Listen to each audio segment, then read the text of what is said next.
जय श्री कृष्ण।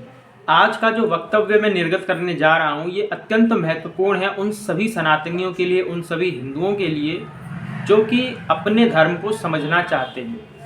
अपने धर्म को समझने के साथ साथ यह भी समझना आवश्यक है कि हमारे धर्म की नींव क्या है, क्योंकि यदि ये नहीं समझेंगे कि हमारे सनातन धर्म की नींव क्या है तो आप भगवान की भक्ति करते रहिए, उससे कोई फ़र्क नहीं है, क्योंकि भगवान की भक्ति सभी कर रहे हैं अपने अपने भगवानों की। इस्लाम भी एक ईश्वर को मानता है, ईसाई भी एक ईश्वर को मानते हैं।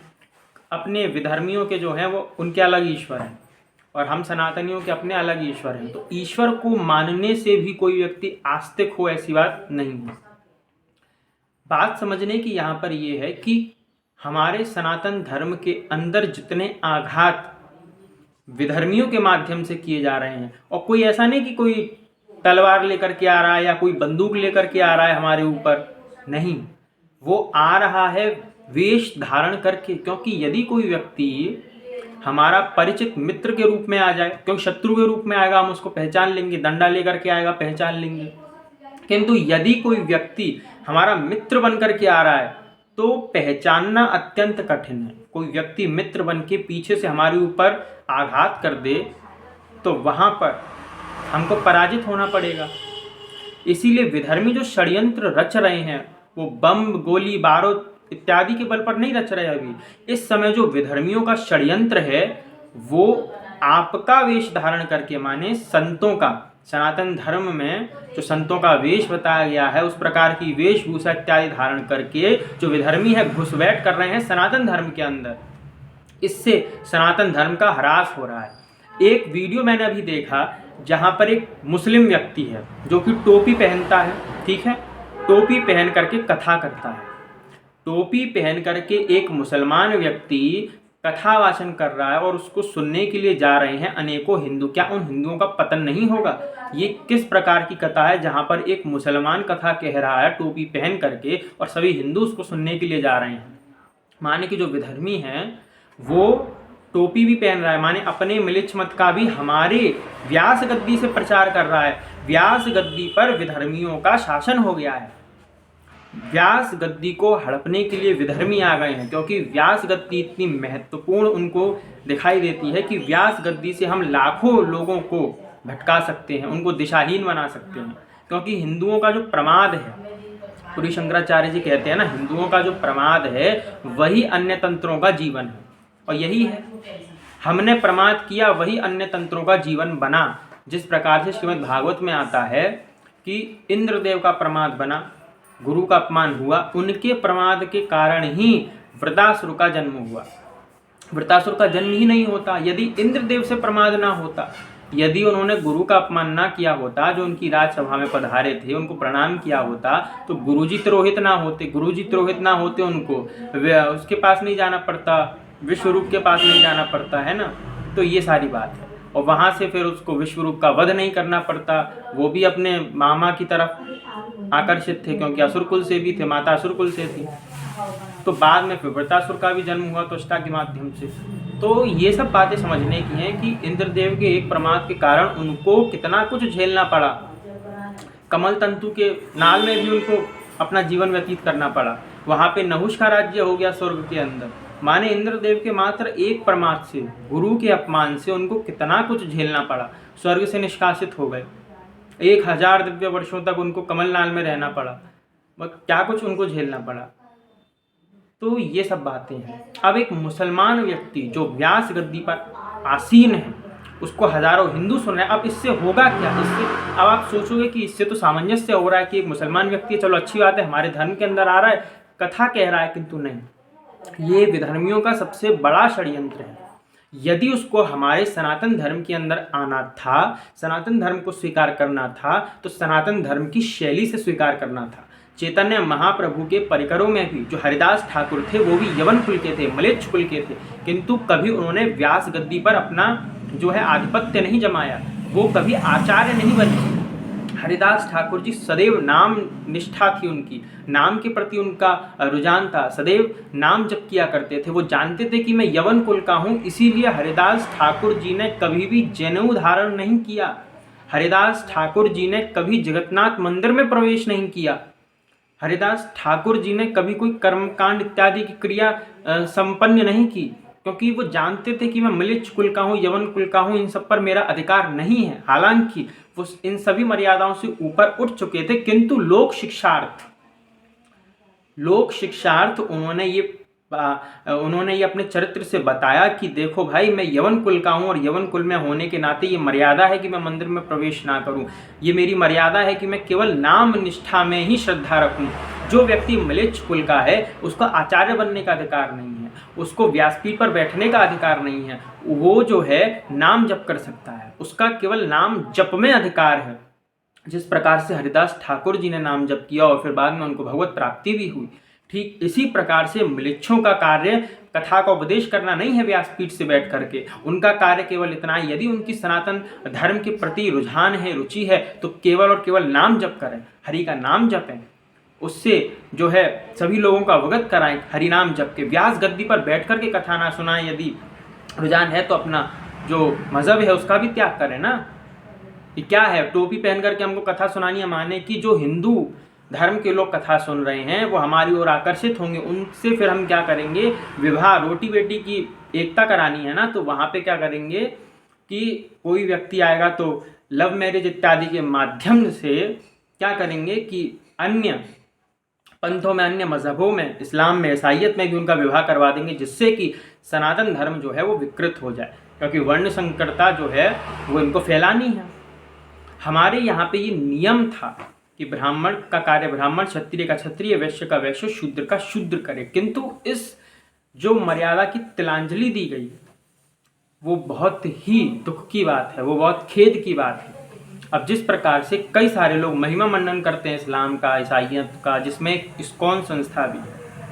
अब इस्कॉन का कोई व्यक्ति आकर के ये ज्ञान न दे कि तुम इस्कॉन में जाओ, पहले उनकी शिक्षाओं को देखो, सीखो कि वो क्या करते हैं, क्या नहीं करते। हमको ज्ञान मत देना, क्योंकि इस्कॉन के माध्यम से क्या हो रहा है, क्या चल रहा है, वो सब हम जानते हैं, और इस्कॉन कैसी शिक्षा दे रहा है वो भी सब हम पढ़ चुके हैं। इस्कॉन के सर्टिफिकेट भी हैं मेरे पास, कोर्स भी किया मैंने इस्कॉन का, देखा है कि क्या क्या वो सिखाते हैं और क्या नहीं सिखाते हैं तुम्हारा, वो सब मैंने देख रखा है। इसलिए मुझे ये ज्ञान मत देना। तुम उस व्यक्ति को ज्ञान दे रहे हो जो इस्कॉन में, जो बड़े बड़े इस्कॉन के स्पीकर हैं, उनसे सब कुछ पढ़ चुका है, सीख चुका है और सर्टिफिकेट भी हैं, तो मुझे ज्ञान मत देना। इस्कॉन में क्या चल रहा है, और जब इसकी डीप स्टडी भी मैंने की, कोई ऐसा नहीं कि किसी की बोलने पर या किसी के मात्र सुनने पर मैं कोई वक्तव्य दूं, ऐसी बात नहीं है। मैं स्वयं जब तक उस बात को पुष्ट नहीं कर लेता, मैं स्वयं पढ़ नहीं लेता, तब तक मैं कुछ बोलता नहीं। क्योंकि हो सकता है कोई व्यक्ति झूठ बोल करके चले जाए, बाद में प्रमाण तो मुझे देना है ना। अब कोई व्यक्ति मुझसे प्रमाण मांगेगा तो मैं क्या प्रमाण दूंगा जब मेरे पास प्रमाण ही नहीं। मैं कह दूंगा कि अमुक व्यक्ति को मैंने सुना था, तो सुना था तो सुनने से कुछ नहीं होगा ना। अच्छा, पानी पी पी करके जो इस्कॉन के व्यक्ति शंकराचार्य जी को गाली देते हैं, जितनी श्रद्धा पूर्वक मैंने इस्कॉन के वक्तव्य सुने, प्रवचन सुने और उसकी डीप स्टडी की है, उतना इन्होंने शंकराचार्य जी के कभी श्रद्धा से प्रवचन नहीं सुने होंगे। सुने होंगे तो द्वेषपूर्वक सुने होंगे कि यहाँ से क्या सामग्री प्राप्त हो सकती है जिसको हम आगे चल के इसका दुष्प्रचार कर सकते हैं। इस माध्यम से इन्होंने प्रवचन सुने होंगे, किंतु मैंने इस माध्यम से उनका कोई भी वक्तव्य इस्कॉन का नहीं सुना कि मैं इनकी सामग्री उठाऊंगा और उसका दुष्प्रचार करूंगा। क्योंकि जो बात ठीक है उसको हम स्वीकार करेंगे और जो बात ठीक नहीं है उसको अस्वीकार करेंगे। अब इनकी सबसे बड़ी दुष्टता और निर्लज्जता क्या है वो मैं बताता हूँ। अच्छा, ये लोग चतुर वैष्णव संप्रदायों को मानते हैं। एक एक करके हम सारे टॉपिक को धीरे धीरे कवर करेंगे। हो सकता है वीडियो थोड़ी लंबी हो, तो धैर्य धारण करके इस वीडियो को देखें। देखिए, पहली बात ये कि इस्कॉन कहता है कि हम चतुर वैष्णव संप्रदायों को मानते हैं, ठीक है। उसमें श्री वैष्णव भी आता है, वल्लभाचार्य जी की है, निम्बार्काचार्य जी की है, मध्वाचार्य इत्यादि। तो वैष्णव संप्रदायों को जब ये स्वीकार करता है इस्कॉन, चतुर वैष्णव संप्रदायों को, तो इस्कॉन से मेरा पहला प्रश्न ये है कि जब तुम चतुर वैष्णव संप्रदायों को स्वीकार करते हो तो ये बताओ कि श्री वैष्णवों के अंदर जो रामानुजाचार्य जी हैं वो तो जन्म से वर्ण व्यवस्था को मानते हैं, तो तुम जन्म से वर्ण व्यवस्था को क्यों नहीं मानते? जो वल्लभाचार्य जी हैं जन्म से वर्ण व्यवस्था के समर्थक हैं, जो निम्बार्काचार्य जी हैं जन्म से वर्ण व्यवस्था के समर्थक हैं, चैतन्य महाप्रभु हैं जन्म से वर्ण व्यवस्था के समर्थक हैं, भगवान श्री कृष्ण चंद्र जी हैं वो भी जन्म से वर्ण व्यवस्था के समर्थक हैं, भगवान श्री राम जी हैं जन्म से वर्ण व्यवस्था के समर्थक हैं, अरे जो राम राज्य हुआ उसमें भी सब लोग अपने वर्ण के अनुसार कार्य करते थे, कोई भी व्यक्ति उससे इतर कार्य नहीं करता था। तो तुम मुझको ये बताओ कि जब चतुर्वैष्णव संप्रदायों को मानने का जो तुम राग अलापते हो तो किस प्रकार से मानते हो? जो अभी हाल ही में एक वक्तव्य रामानुजाचार्य श्री वासुदेवाचार्य जी ने वक्तव्य दिया कि अभय चरण डे जो इस्कॉन का प्रभुपाद है ना, तो उन्होंने कहा कि ये सब षड्यंत्र है विधर्मियों का। भगवान कृष्ण की आंखें भी वो अंग्रेजी स्टाइल में बना रहे हैं। मतलब कि इतना बड़ा षड्यंत्र है, जो विग्रहों की प्रतिष्ठा है भगवान के, वो भी शास्त्र विधि विधान से नहीं हो रही है। वो किस प्रकार से हो रही है? अंग्रेजी स्टाइल में हो रही है। आंखें अंग्रेजी स्टाइल की बनाई जा रही हैं। हमारे श्री संप्रदाय के रामानुजाचार्य श्री वासुदेवाचार्य जी महाराज ने जो है उनको मानने से अस्वीकार कर दिया। ठीक है, वो नहीं मानते इस्कॉन इत्यादि को।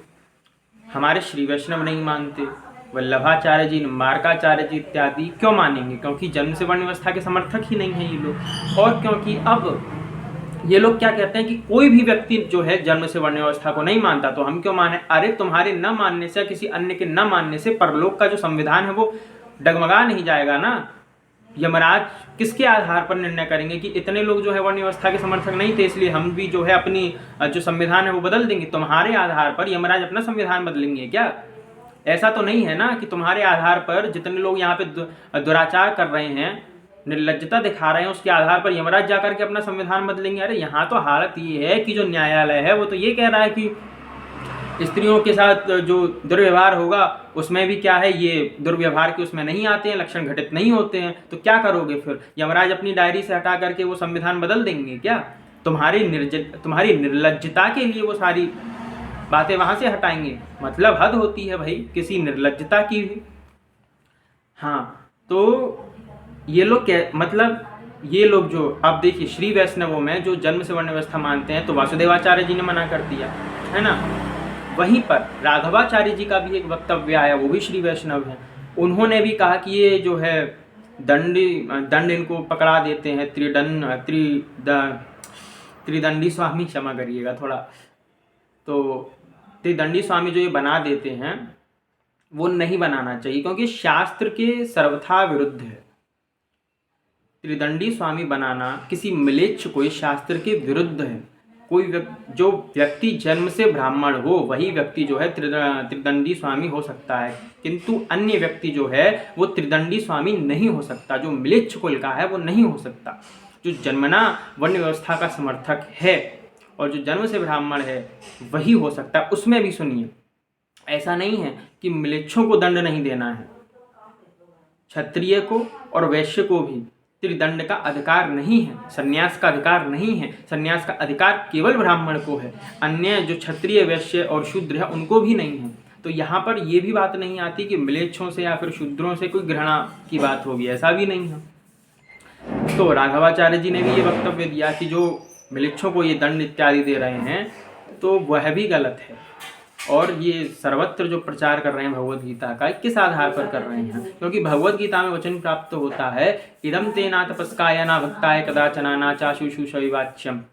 तो जो व्यक्ति भक्ति रहित है, जो व्यक्ति तप रहित है, जो व्यक्ति श्रद्धा रहित है, उस व्यक्ति को भगवद गीता का ज्ञान नहीं देना चाहिए। भगवद गीता का ज्ञान गुप्त रखना चाहिए, छुपा करके रखना चाहिए।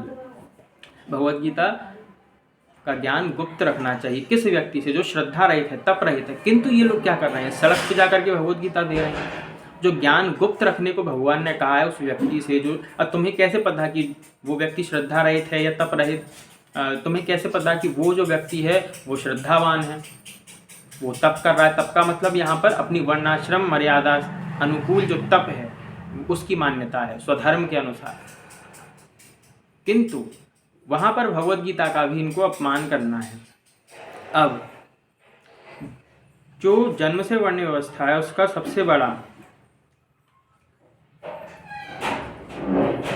बड़ी सार्थक्य क्या है उसकी, ये समझने की बात है। देखिए, जब आप कहीं पर जाते हैं, कोई एग्ज़ाम देते हैं, तो उसमें जिन लोगों ने अपना आवेदन किया होता है उनकी एक लिस्ट जारी की जाती है। उस लिस्ट में कोई अन्य एक्स्ट्रा व्यक्ति नहीं आ सकता, उसका एक नंबर होता है। जिस प्रकार से आप कोई बाहर से, जैसे कि आपने मोबाइल फ़ोन खरीदा तो मोबाइल फ़ोन का भी आपका एक नंबर होता है, आपके आधार कार्ड की आइडेंटिटी होती है।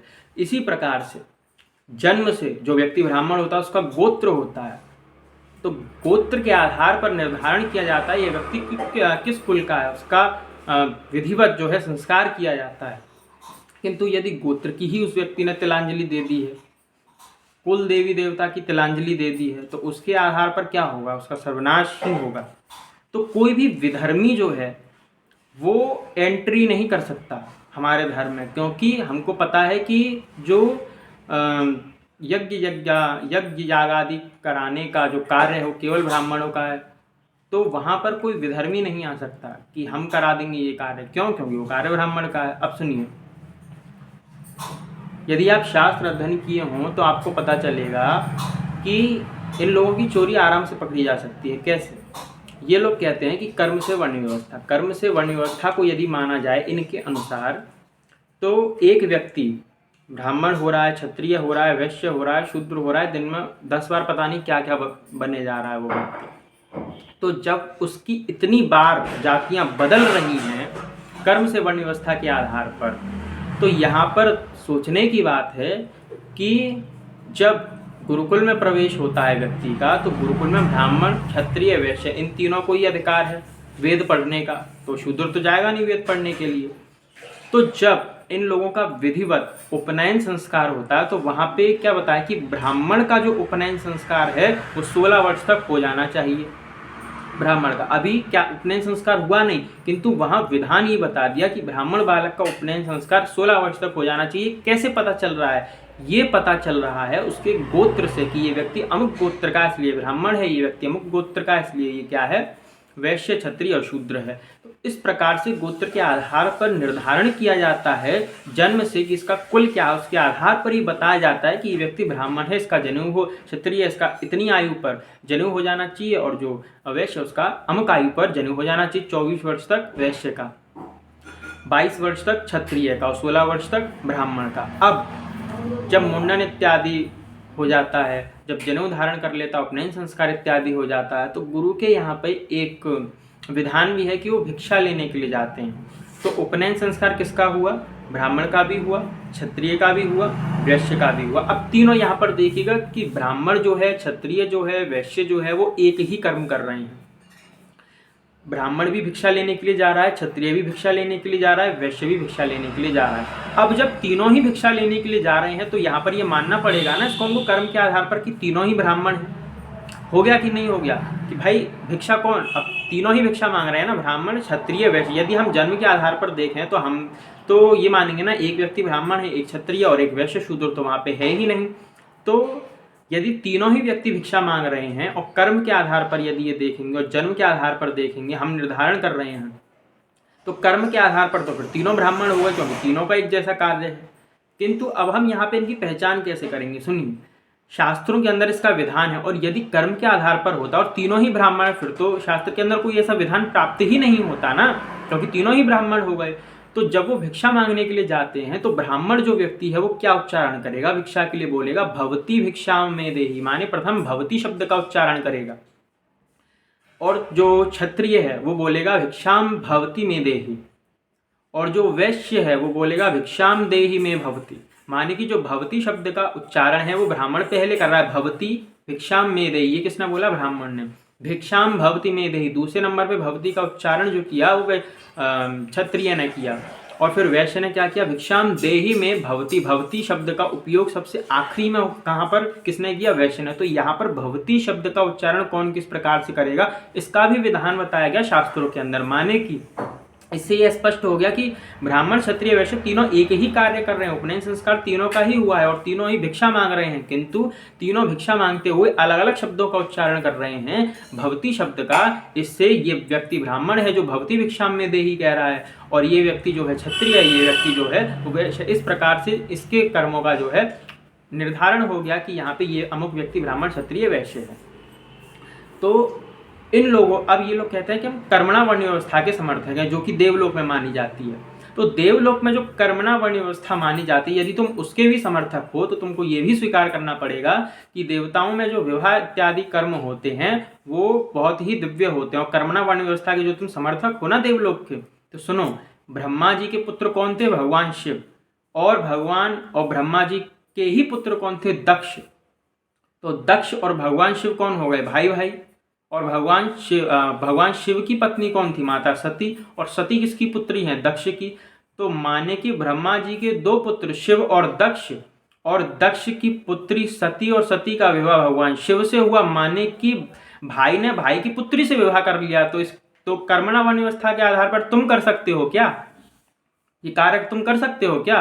तुम नहीं कर सकते तो काय को राग अलापते हो कि हम कर्मणा वर्ण व्यवस्था के समर्थक है? भाई तुम्हारी चोरी बहुत आराम से पकड़ी जा सकती है, तुम ये जो प्रलाप करते रहते हो उसका कोई आधार नहीं है।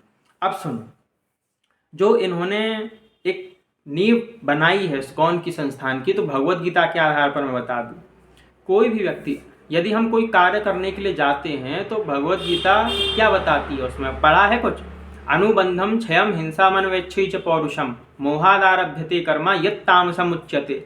अनुबंधम क्षयम माने कि सबसे पहले यदि आप कोई कार्य करने के लिए जा रहे हैं तो ये देखिए कि आपके अंदर कितना सामर्थ्य है, कितना श्रम उस कार्य में लगेगा, क्या आपके पास उतना सामर्थ्य उस कार्य को संपन्न करने के लिए है अथवा नहीं है। अनुबंधम क्षयम, कितनी शक्ति का क्षय हो रहा है, क्या उतनी शक्ति उतना सामर्थ्य आपके पास है अथवा नहीं है। अनुबंधम क्षयम हिंसा माने जिस कार्य को करने के लिए आप जा रहे हैं उसमें कितने लोगों की हत्या होगी, कितने लोगों की हिंसा होगी। हिंसा से मतलब केवल शारीरिक नहीं कि शारीरिक दंड मिल रहा है किसी व्यक्ति को, उसकी शारीरिक शक्ति जा रही है। हिंसा का अर्थ शारीरिक या मानसिक ऐसा भी नहीं, शारीरिक तो है ही, मानसिक तो है ही, किंतु उसके साथ साथ उस व्यक्ति के दिए हुए जो सिद्धांत हैं उसकी भी आप तिलांजलि दे दो। यहाँ पर माने कि यदि आप कोई कार्य कर रहे हैं और अमुक व्यक्ति के सिद्धांतों की तिलांजलि आपने दे दी, उस व्यक्ति के सिद्धांतों का आपने नकार दिया, तो वहां पर यह भी हिंसा मानी जाएगी।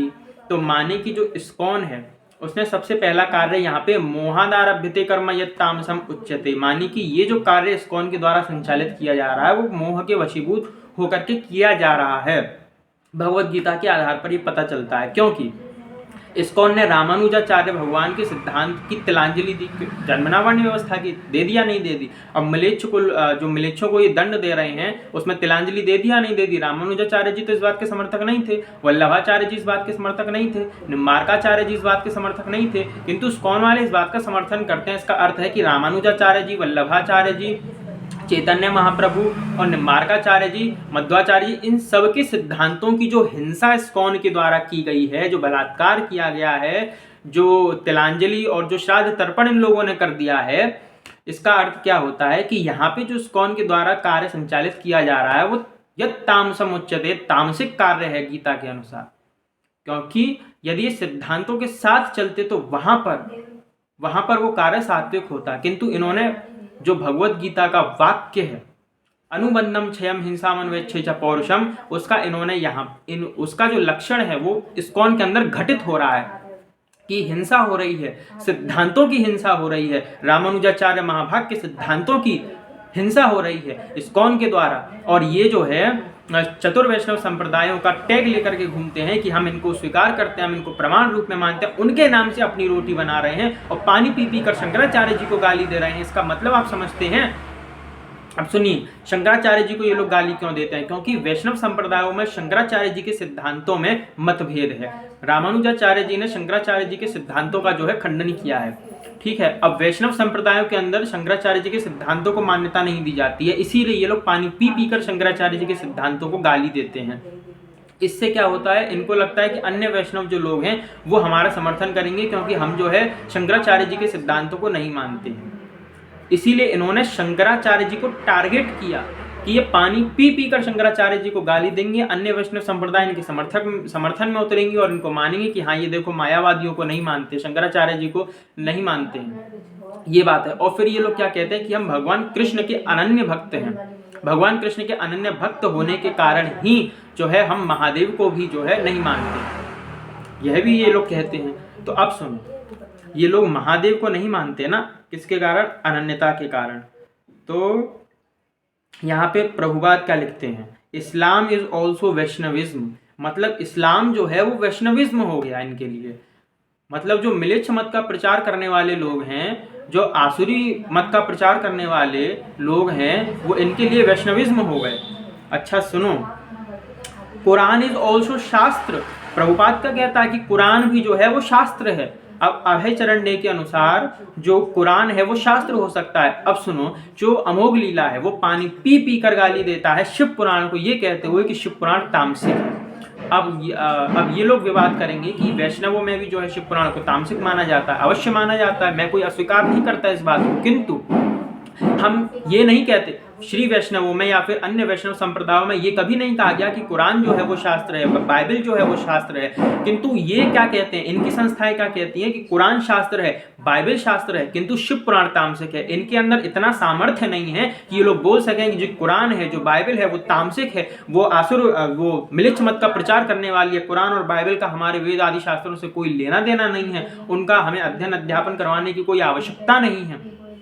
ये इनसे नहीं बोला जाएगा कि वो तामसिक है, उसका हमको कोई भी प्रचार नहीं करना, वो हमको पढ़नी नहीं है। जो सब कुछ हमारे वेद आदि शास्त्रों में दिया हुआ है उससे बाहर कुछ है ही नहीं, हमको कहीं अलग से कहीं जाने की आवश्यकता नहीं है, किसी मिलिच्छ मत के ग्रंथ को पढ़ने की आवश्यकता नहीं है। किंतु वहां पर ये लोग कुछ नहीं कहेंगे, शिव पुराण को पानी पी पी कर गाली देंगे, भगवान शिव को कुछ नहीं कहेंगे, और वहां पर ये लोग क्या जीसस क्राइस्ट को अपना गुरु बनाने के लिए तैयार है। श्रील प्रभुपाद तो कहता ही था कि जो जीसस क्राइस्ट है वो हमारा गुरु है। अब मिलेच्छ कुल का व्यक्ति इनका गुरु हो गया। तो सुन लो आगे,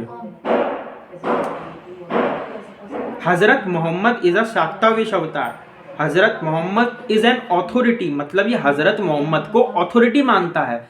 हजरत मोहम्मद को ऑथोरिटी मानने वाला व्यक्ति शंकराचार्य जो को पानी पी पी कर गाली दे रहा है, ये तुमको दिखाई नहीं दे रहा? कितनी बड़ी मूर्खता और निर्लज्जता की शिखर पर तुम लोग बैठे हुए हो हिंदुओं। ये कितना बड़ा दोगलापन है कि हजरत मोहम्मद प्रीच्ड गॉड कॉन्शियसनेस। तो शैव वाले गॉड कॉन्शियसनेस प्रीच नहीं करते, शाक्त वाले गॉड कॉन्शियसनेस प्रीच नहीं करते, गाणपत्य वाले गॉड कॉन्शियसनेस प्रीच नहीं करते। मतलब गॉड कॉन्शियसनेस यदि प्रीच कर रहा है तो वो केवल हजरत मोहम्मद कर रहा है, और कुरान जो है वो शास्त्र है, बाइबल जो है वो शास्त्र है, मोहम्मद जो है शाक्तावेश अवतार है, किंतु शिव पुराण जो है वो तामसिक है। बहुत बढ़िया। Hazrat Muhammad is a devotee of God, Hazrat Muhammad is servant of God. अब तुमको लगेगा यही तो बात है, भागवत के अंदर बताया गया है कि ये उपधर्म होते हैं जो धर्म की भांति दिखाई तो पड़ते हैं, जिसको धर्माभास कहते हैं। जो जिस प्रकार से एक दर्पण होता है उसके अंदर हम स्वयं को देखते हैं, हम देखते तो स्वयं को हैं, किंतु वहाँ पर ऐसा नहीं है ना कि वो जो व्यक्ति हम स्वयं को देख रहे हैं, दर्पण के अंदर हम देख रहे हैं, किंतु दर्पण से कोई दूसरा व्यक्ति बाहर निकल आएगा, ऐसा तो नहीं है, किंतु धर्माभास है। धर्माभास जिस प्रकार से कोई व्यक्ति बहुत अच्छी अच्छी मीठी मीठी बातें कह रहा है, अब जैसे चार्वाक सिद्धांत है, उसके अंदर भी क्या है, भस्मीभूतस्य देहस्य पुनरागमनम कुतः। चार्वाक सिद्धांत में भी इतना सिद्धांत तो है कि आप शराब मत पीजिए, मद्यपान मत कीजिए। क्या पीने को कहते हैं चार्वाक सिद्धांत में? कि आप जो है घी पीजिए, वहां पे भी घी पीने की बात की गई है। तो किंतु ऐसा नहीं कि चार्वाक सिद्धांत को हम फिर पूर्ण स्वीकार ही कर लें कि देखो भाई इसमें बहुत अच्छी बात की गई है, किंतु पुनर्जन्म को वो कहाँ मान रहे हैं?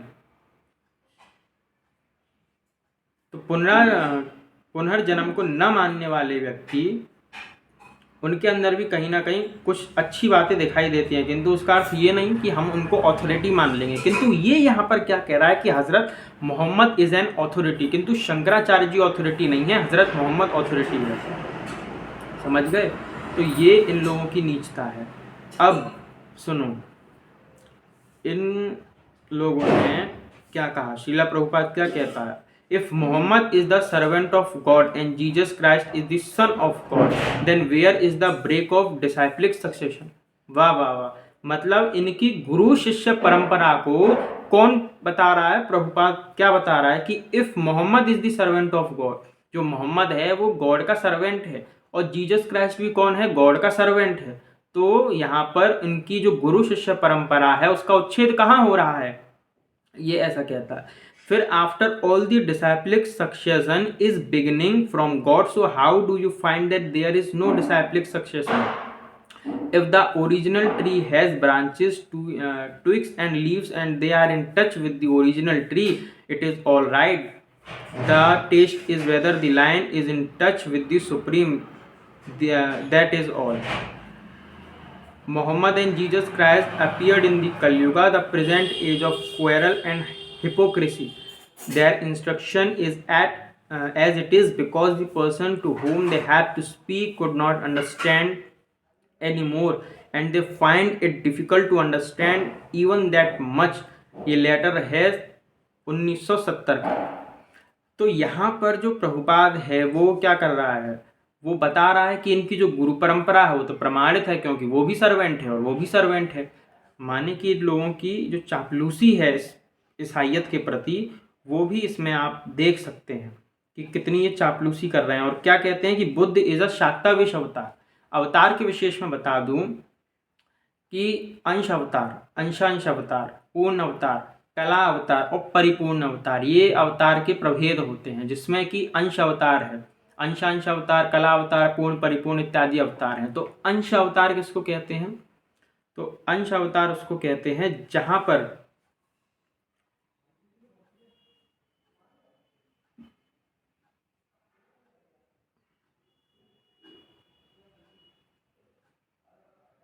तो क्या था, अंशांश अवतार। अंशांश अवतार उसे कहते हैं, मतलब इन सब अवतारों का क्या है कि अंशावतार हो, अंशांश अवतार हो, पूर्ण अवतार हो, परिपूर्ण अवतार हो, क्या कला अवतार हो, इन सब में जो शक्ति है वो समान रहती है। ऐसा नहीं कि किसी में अधिक शक्ति है, किसी में कम शक्ति है, किंतु ये है कि किसी कार्य को करने के लिए कहीं पर दिव्य शक्ति अधिक दिखानी पड़ती है, कहीं पर कम दिखानी पड़ती है।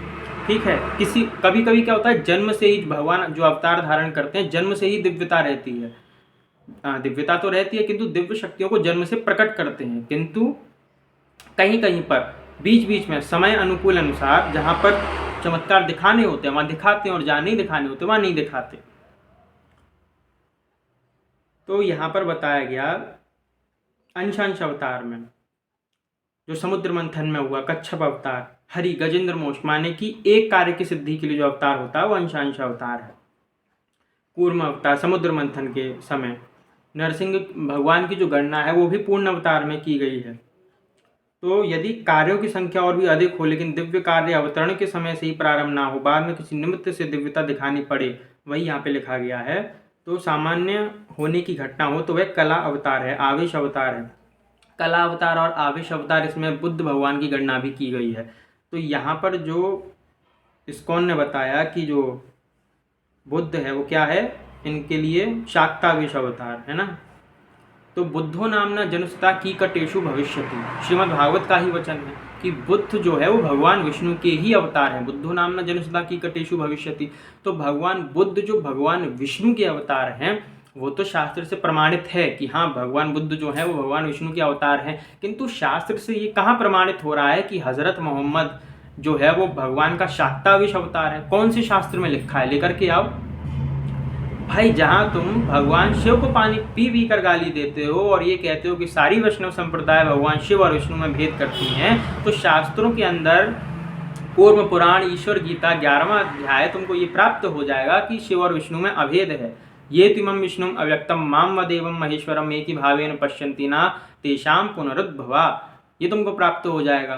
किंतु हजरत मोहम्मद जो है और जीसस क्राइस्ट, अल्लाह और भगवान कृष्ण को जो तुम एक बताते फिरते हो, इसका प्रमाण कहाँ सिद्ध होता है? कौन से शास्त्र में? पहले ये लेकर के आओ।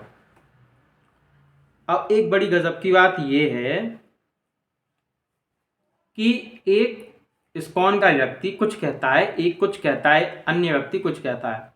तो एक वीडियो देखी, उसमें एक व्यक्ति का वक्तव्य था क्या कि हम जो हैं वो वैष्णव नहीं हैं, हम जो हैं वो गौड़िया हैं। माने कि भगवान विष्णु के भक्त वैष्णव होते हैं, भगवान कृष्ण के भक्त काष्णेय होते हैं, और जो राधा रानी के भक्त होते हैं वो गौड़िया होते हैं।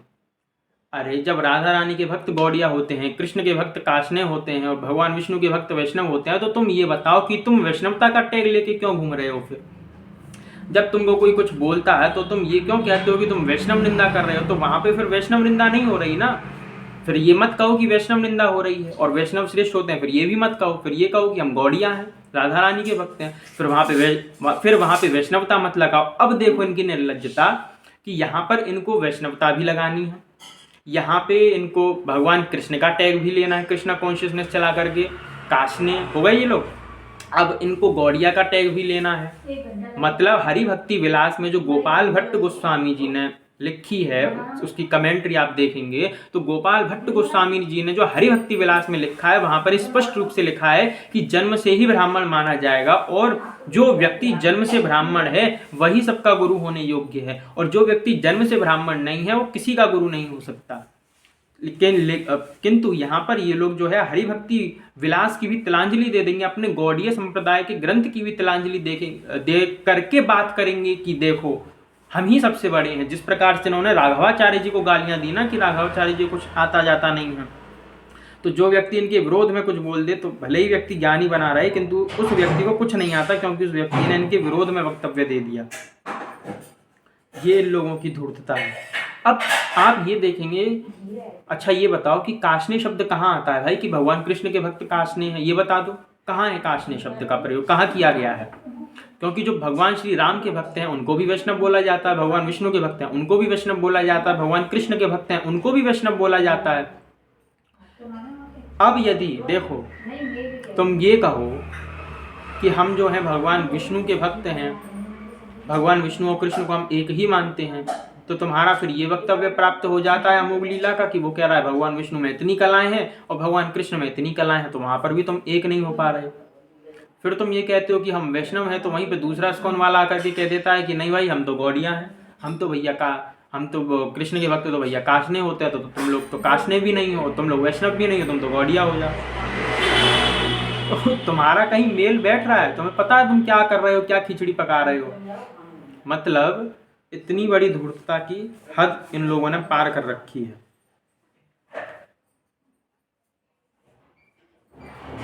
हजरत मोहम्मद को उन्होंने क्या बताया? शाक्तावेश अवतार। बहुत बढ़िया। Christ is also an empowered incarnation, शाक्तावेश अवतार। क्राइस्ट को भी उन्होंने शाक्तावेश अवतार में रख दिया।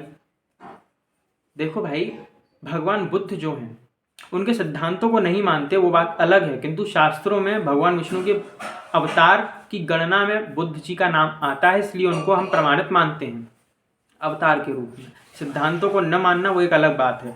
किंतु यहाँ पर ये किस प्रकार से हिंदुओं को इस्लाम की ओर, यहूदियों की ओर झुका रहा है, किस प्रकार से उनके प्रति सहानुभूति ये लोग दिखा रहे हैं, किस प्रकार से चाटुकारिता ये लोग कर रहे हैं, किस प्रकार से ये लोग सोच रहे हैं कि उनके प्रति सौहार्दपूर्ण हो सके। तो आप सोच रहे हैं कितनी बड़ी ये लोग निर्लज्जता दिखा रहे हैं यहाँ पर।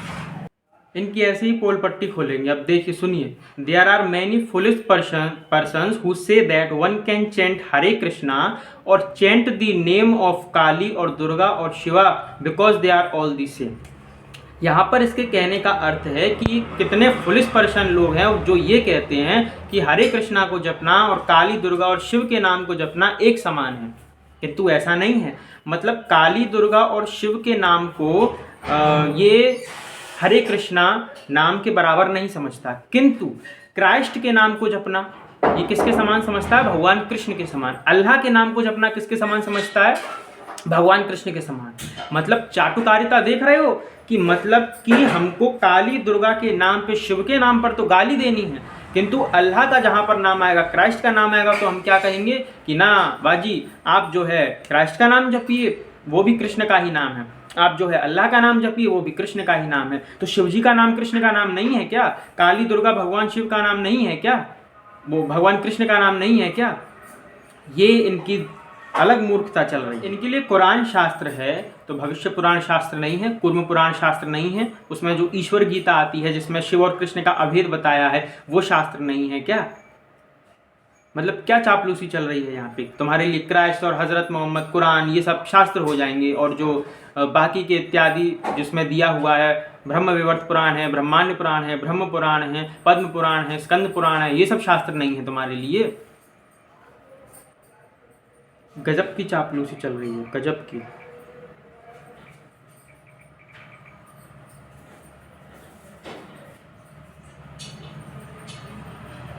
जितनी भी विधर्मी संस्थाएं चल रही हैं, जो स्वयं को पुजवा रही हैं, ये सबके सब कितने चाटुकार बने घूम रहे हैं इस्लामों के और यहूदियों के।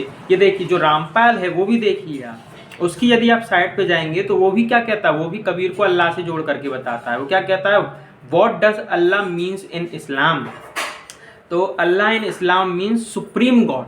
यही बात क्या कहते हैं, इस्कॉन वाले भी कहते हैं कि कुरान का जो सर्वशक्तिमान ईश्वर है वो अल्लाह है, और बाइबल का सर्वशक्तिमान जो ईश्वर है वो क्राइस्ट है, और गीता का जो सर्वशक्तिमान ईश्वर है वो भगवान श्री कृष्ण है। इसीलिए जो कुरान का सर्वशक्तिमान ईश्वर है और बाइबल का सर्वशक्तिमान ईश्वर है वो तीनों एक है, क्योंकि भगवान श्री कृष्ण कौन है, सुप्रीम पर्सनैलिटी ऑफ गॉड है।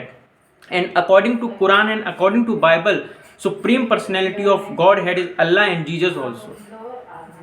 ये चापलूसी देख रहे हो इनकी। किंतु शिव पुराण में जो बताया गया है कि भगवान शिव सुप्रीम पर्सनैलिटी हैं, वहां पर इन लोगों को क्या, शिव पुराण को जो है प्रमाण के रूप में नहीं लेना। वहां पे इन लोगों को कह देना है कि वो तो भगवान शिव एक मनवंतर के लिए, वहां इनकी गणना करनी है, एक मनवंतर का रहता है। भगवान शिव केवल एक मनवंतर के लिए आते हैं, वो सारा कंट्रोल करते हैं, ये करते हैं। और वैसे तो शिव पुराण शब्द ब्रह्म है, किंतु है वो तामसिक पुराण। ये कितनी बड़ी मूर्खता है। मतलब उनके लिए उन्होंने ऐसे शब्दों का कोई तामसिक हो, है ना, इस प्रकार से कोई ऐसे शब्दों का प्रयोग नहीं किया इस्लाम और ईसाइयत के लिए, कुरान बाइबल के लिए ऐसे शब्दों का प्रयोग इन्होंने नहीं किया कि वो तामसिक हैं, वो म्लेच्छ हैं। इन सब शब्दों का प्रयोग नहीं, क्योंकि ये लोग जानते हैं भाई, क्योंकि हम लोग स्वयं म्लेच्छ हैं तो हम अपने ही भाई बंधुओं की बुराई क्यों करेंगे। क्योंकि यदि ये जन्म से वर्ण व्यवस्था मान लेंगे, अब रामानुजाचार्य जी का सिद्धांत श्री भाष्य में जैसा कि लिखा है कि ब्राह्मण का जन्म इतनी अवस्था में हो जाना चाहिए, श्री भाष्य में भी लिखा है रामानुजाचार्य जी ने, और जन्म से वर्ण व्यवस्था का समर्थन किया है, तो सभी हमारे जो परंपरा प्राप्त आचार्य हैं उनमें आपको एक समानता मिलेगी कि वो सभी जन्म से वर्ण व्यवस्था को मानते हैं। शंकराचार्य जी भी मानते हैं इस बात को। किंतु ये जो विधर्मी घुसबैठिए आए हैं, इन्होंने कर्म से वर्ण व्यवस्था का राग अलापना चालू कर दिया। जाकिर नायक भी भगवत गीता पे ज्ञान दे ही रहा है। तो कर्मणा वर्ण व्यवस्था का जो मुसलमान है, जो ब्राह्मण बना हुआ घूम रहा है, भगवत गीता का ज्ञान बांट रहा है, फिर तो जाकिर नायर जो है वो भी सर्वोत्कृष्ट हो गया। तो रामपाल जैसे लोग भी जो है क्या कर रहे हैं, कबीर को जो है इस्लाम के साथ जोड़ रहे हैं। वो भी बता रहे हैं कि ये देखो कुरान के अंदर लिखा हुआ है कि कबीर ईश्वर है, ये देखो बाइबल के अंदर लिखा हुआ है कि कबीर ईश्वर है। और तुम लोग जो ये कह रहे हो कि कुरान के अंदर और बाइबल के अंदर भी भगवान कृष्ण के बारे में बताया गया, अरे भाई कुरान और बाइबल उसका कोई दूर दूर तक लेना देना नहीं है भगवान श्री कृष्ण से। भगवान श्री कृष्ण के बारे में जो भी जानकारी प्राप्त होती है विशुद्ध वैदिक सनातन संस्कृति से ही प्राप्त होती है। भगवान श्री कृष्ण को कुरान या बाइबल से पहचाना नहीं जाता। भगवान श्री कृष्ण को भगवत गीता है, भागवत है इत्यादि जो हमारे वेदादि शास्त्र है, उनके माध्यम से भगवान श्री कृष्ण को जाना पहचाना जाता है, उनके माध्यम से कथाएं की जाती हैं। कुरान बाइबल के आधार पर भगवान श्री कृष्ण को नहीं जाना जाता। क्या कहते हैं कि पॉकेट डिक्शनरी है। ये लोग कहते हैं कि जो कुरान बाइबल है वो पॉकेट डिक्शनरी की तरह है, और जो भागवत है वो एक बड़ी इंटरनेशनल डिक्शनरी है जिसके अंदर सभी शब्द हैं। माने कुरान और बाइबल भी प्रमाण तो हैं, किंतु उनमें कम शब्द हैं। अब क्योंकि भागवत एक बड़ा ग्रंथ है, 18,000 श्लोक है ना, तो शब्द की अधिकता भागवत में, इसलिए वो श्रेष्ठ है। किंतु कुरान और बाइबल भी श्रेष्ठ हैं, वो भी कृष्ण के बारे में बता रही हैं, किंतु उनमें क्या है, शब्द कम है। तो यदि आपको और शब्दों की अधिक जानकारी चाहिए तो उसके लिए ग्रंथ राज श्रीमद् भागवत है। ये चापलूसी चल रही है। किंतु शिव पुराण की नहीं बोलेंगे कि शिव पुराण के अंदर भी तो बहुत कुछ प्राप्त हो रहा है ज्ञान। शिव पुराण के अनुसार शिव पुराण का ईश्वर भी तो सर्वोत्कृष्ट है, सर्वशक्तिमान है। वहाँ पर शिव और कृष्ण में ये इन लोगों को भेद दिखाना है। इन लोगों को, इनका कार्य क्या है सुनिए, इनका कार्य ये है कि हमको सनातनियों में विरोधाभास उत्पन्न करना है, चाहे वो शैव हो, शाक्त हो, वैष्णव हो, गाणपत्य हो, इन सभी में क्या है, ये लोग दुर्व्यवहार उत्पन्न करेंगे कि ये जो है ये तो शैव है, ये लोग जो है ये तो तामसी हैं। किंतु नहीं, हज़रत मोहम्मद साहब हमारे, जीसस क्राइस्ट हमारे, बाइबल कुरान हमारी जो है, ये लोग जो है प्रमाणित हैं। ये इन लोगों की चापलूसी चल रही है। क्यों? क्योंकि वहाँ से फंड मिलता है ना, इसीलिए। अभी तो हिंदू शब्द पर भी हम आएंगे कि प्रभुपाद हिंदू शब्द के बारे में क्या क्या अनर्गल प्रलाप करता था, टिप्पणियाँ करता था, उसके विषय में भी आएंगे और बहुत विस्तार से हिंदू शब्द को लेकर भी बताएंगे कि इनकी क्या जानकारियाँ हैं। अभी के लिए इतना ही। जय श्री कृष्ण।